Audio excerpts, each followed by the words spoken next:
इंदौर अभी भयंकर जल संकट की स्थिति से गुजर रहा है और हमारे मुख्यमंत्री जी बाग देवी की प्रतिमा को लंदन से लाने की पूरी कोशिश कर रहे हैं। शायद बाग देवी की प्रतिमा आने से भूजल संकट खत्म हो जाएगा और लोगों को जल की आपूर्ति सुचारू रूप से होने लगेगी। प्रदेश की आधी जनता यह पता करने में लगी है कि धीरेन्द्र कृष्ण शास्त्री अंधविश्वासी हैं या नहीं।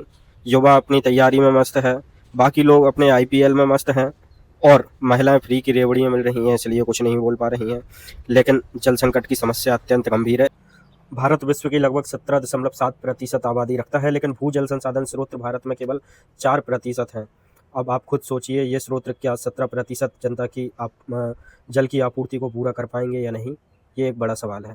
दूसरी तरफ नीति आयोग की एक रिपोर्ट बताती है कि भारत में लगभग 60 करोड़ जनता भूजल संकट से ग्रस्त है। पानी की मांग 2030 तक दुगनी हो जाएगी क्योंकि जनसंख्या तेजी से बढ़ रही है।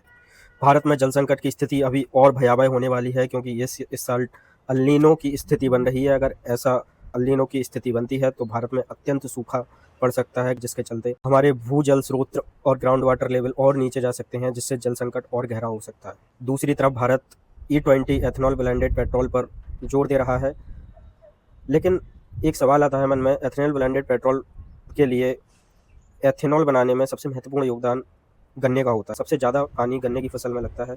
ऐसी स्थिति में जल स्रोत और ज़्यादा सूखेंगे। यह प्रकृति के साथ किया गया अन्याय है और प्रकृति के साथ किया गया अन्याय का परिणाम यह है कि आज हमें गंभीर जलवायु परिवर्तन के संकट का सामना करना पड़ रहा है। भारत में जल संकट, हीटवेव जैसी घटनाएं जलवायु परिवर्तन की वजह से देखने को मिल रही हैं। याद रखिए, प्रकृति किसी के साथ समानता से न्याय करती है और समानता से अन्याय करती है। वह नहीं देखती है कि कौन व्यक्ति किस जाति का है, किस धर्म का है, किस वर्ग का है। खैर, ये सब मुद्दे बहुत अनौपचारिक हैं भारत की जनता के लिए। भारत की जनता के लिए जो प्रमुख मुद्दा है वो है आईपीएल। आईपीएल के बाद शुरू होने वाला है बिग बॉस।